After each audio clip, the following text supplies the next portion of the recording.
اعوذ باللہ من الشیطان الرجیم۔ پناہ مانگتا ہوں میں اللہ کی شیطان مردود سے۔ بسم اللہ الرحمن الرحیم۔ اللہ کے نام سے جو بڑا مہربان نہایت رحم فرمانے والا ہے۔ وَكَم مِّن قَرْيَةٍ أَهْلَكْنَاهَا فَجَاءَهَا بَأْسُنَا بَيَاتًا أَوْ هُمْ قَائِلُونَ۔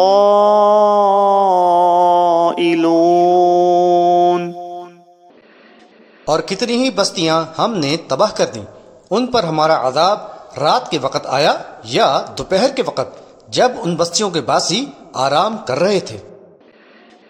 فما كان دعواهم إذ جاءهم بأسنا إلا أن قالوا إنا كنا ظالمين۔ جب بھی ہمارا عذاب ان پر ٹوٹا تو ان کی زبان پر اس کے سوا کوئی بات نہ ہوتی تھی کہ یقیناً ہم ہی ظالم تھے۔ حاشیہ نمبر 4۔ دوپہر کے وقت کچھ آرام کرنا قیلولہ کہلاتا ہے۔ قائل فاعل ہے قیل کا، جس کے معنی ہے قیلولہ کرنا۔ یہاں منکرین کو تنبیہ کی جا رہی ہے کہ تم سے پہلے قوموں نے بھی تمہاری طرح لذات دنیا میں محو ہو کر آخرت فراموشی کا انداز اپنایا اور انبیاء علیہ السلام کی دعوت کو جھٹلایا اور اپنے اکابرین ہی کی پیروی کرتے رہے، تو دیکھ لو ان کی سرکشی کے سبب ان پر ہمارا عذاب یکا یک ٹوٹ پڑا، یا تو رات کے وقت جبکہ وہ اپنے عشرت قدوں میں داد عیش دے رہے تھے، یا دوپہر کے وقت جب وہ محو استراحت تھے۔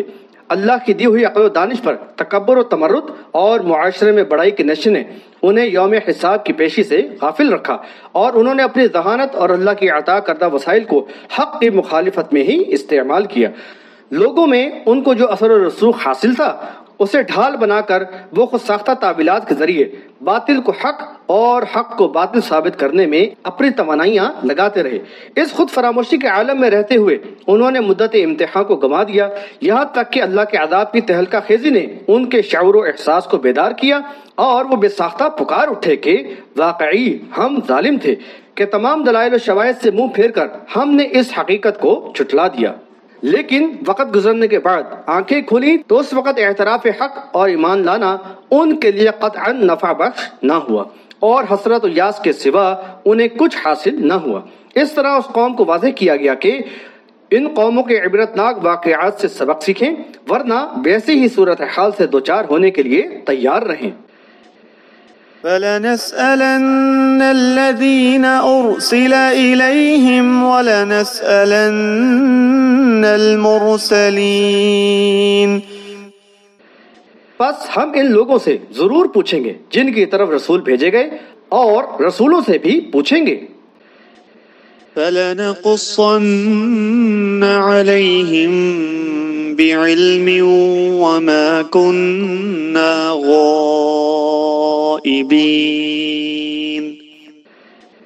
پھر ہم اپنے علم کے ساتھ حالات بالضرور ان کے روبرو بیان کر دیں گے، کیونکہ ہم کہیں غائب تو نہ تھے۔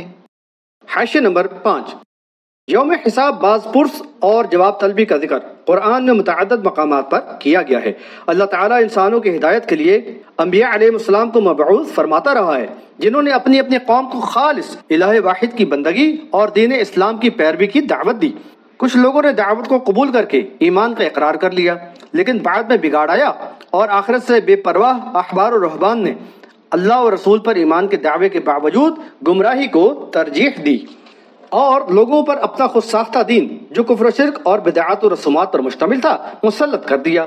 مختلف ادوار میں یہ صورتحال رہی ہے، لہذا روز قیامت انبیاء علیہ السلام سے بھی سوال ہوگا کہ انہوں نے قوم کو کس دین کی تعلیم دی تھی، اور ان کی امتوں سے بھی اس کے بارے میں سوال ہوگا۔ پھر اللہ تعالیٰ جو حاضر و ناظر، سمیع و بصیر اور علیم و خبیر ہے، ایک ایک بات ان کے سامنے بیان کر دے گا۔ اس وقت اندھے مقلدین پر یہ حقیقت آشکار ہوگی کہ ان کے اکابرین کس قدر فریب کار تھے، جنہوں نے دین حق پر پردہ ڈال کر کشف و کرامات کے من گھڑت کارناموں کو بیان کر کے لوگوں کو گمراہ کیا، اور اکابرین کے خود ساختہ دین کو ان پر مسلط کر دیا۔ سورۃ المائدہ 109 میں فرمایا کہ رسولوں کو جمع کر کے ان سے پوچھا جائے گا کہ ان کی دعوت پر قوم کا کیا جواب تھا، کس رد عمل کا اظہار کیا گیا تھا۔ پھر المائدہ 116 میں عیسیٰ علیہ السلام سے ان کی قوم کے عقیدے کے حوالے سے جواب طلبی کا ذکر ہے۔ اس کی تفصیل سورۃ المائدہ کے حاشیے 173 اور 187 میں ملاحظہ کی جائے۔ رسولوں سے جو باز پرس ہوگی اس سے یہ بات واضح ہو جائے گی کہ امت کے اکابرین نے رسولوں سے منسوب کر کے جو دین پھیلایا تھا وہ محض فریب تھا، اور امت سے جواب طلبی اعتراف جرم کے لیے ہوگی، جیسا کہ سورۃ الانعام 130 میں منکرین کے بارے میں بیان کیا گیا، وَشَهِدُوا عَلَىٰ أَنفُسِهِمْ أَنَّهُمْ كَانُوا كَافِرِينَ، یعنی وہ اپنے اوپر خود ہی گواہی دیں گے کہ وہ کافر تھے۔ اللہ تعالیٰ بے خبر نہیں، وہ علیم و خبیر ہے، اور اپنے علم کے مطابق مکمل صورتحال ان کے روبرو بیان کر دے گا، اور ان کے اعضاء و جوارح اور کھالیں بھی ان کے خلاف گواہی دیں گی۔ دوسری جگہ فرمایا کہ اس پیشی کے موقع پر گواہ ان کے خلاف شہادت دیں گے کہ یہی ہیں وہ لوگ جنہوں نے اپنے رب پر جھوٹ باندھا۔ اور پھر اس دن جس کو یوم مجموع اور یوم مشہود بھی کہا گیا ہے، بحوالہ سورہ ہود آیت نمبر 103، ان مجرموں پر فرض جرم عائد کر کے عدل و انصاف کے ساتھ ان نافرمانوں کی سزا کا فیصلہ کیا جائے گا۔ والوزن يومئذ الحق فمن ثقلت موازينه فأولئك هم المفلحون۔ اور اس دن اعمال کا تولا جانا ایک حقیقت ہے، پھر جن کے اعمال کے پلڑے بھاری نکلے تو یقیناً وہی کامیاب ہونے والے ہوں گے۔ ومن خفت موازينه فأولئك الذين خسروا أنفسهم بما كانوا بآياتنا يظلمون۔ اور جن کے پلڑے ہلکے رہ گئے تو وہی لوگ ہوں گے جنہوں نے اپنے آپ کو خسارے میں ڈالا کیونکہ وہ ہماری آیات کے ساتھ ظلم کیا کرتے تھے۔ حاشیہ نمبر 6، وزن کے معنی تولنا ہے، اور موازین میزان کی جمع ہے جس کے معنی ترازو ہیں۔ میزان قیامت حق ہے، اہل ایمان کے لیے ضرور میزان قائم ہوگی اور ان کے اعمال تولے جائیں گے اور اسی پر فیصلہ ہوگا۔ یہ بھی یاد رہے کہ اعمال کے وزن میں اخلاص کی اہمیت ہے، خلوص کے ساتھ کیے ہوئے اعمال کا زیادہ وزن ہوگا۔ اس کے برعکس مشرکوں پر جنت حرام ہے، ان کے اعمال بے وزن ہوں گے اور ان کے لیے میزان قائم ہی نہ کی جائے گی۔ بحوالہ سورۃ الکہف آیت نمبر 105۔ شرک آلودہ ایمان کے ساتھ کتنے ہی اعمال کیوں نہ کیے ہوں، سب غارت کر دیے جائیں گے اور ایسے لوگوں کو نار جہنم میں ڈال دیا جائے گا۔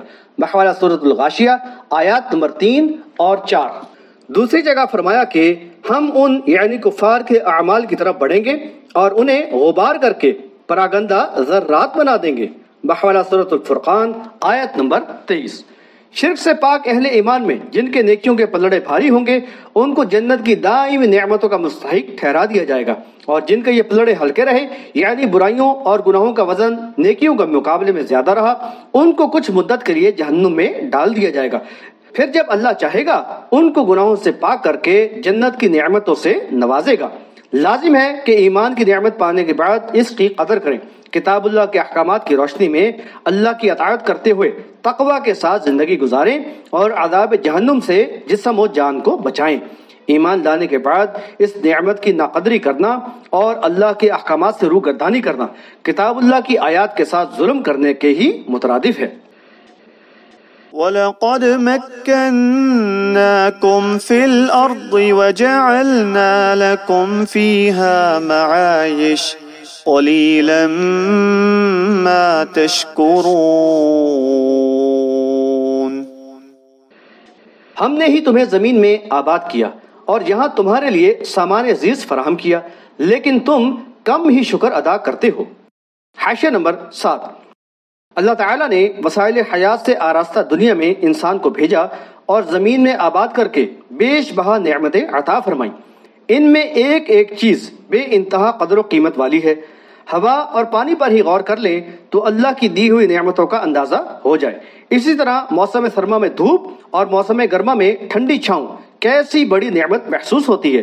بے شمار نعمتوں میں سے کوئی نعمت معدوم کر دی جائے تو جینا محال ہو جائے۔ ان گراں قدر نعمتوں پر جتنا بھی شکر ادا کیا جائے کم ہے، لیکن یہ بھی امر واقعہ ہے کہ کم ہی لوگ اللہ تعالیٰ کے احسانات کا صحیح معنوں میں احساس کر کے شکر گزاری کا حق ادا کرتے ہیں۔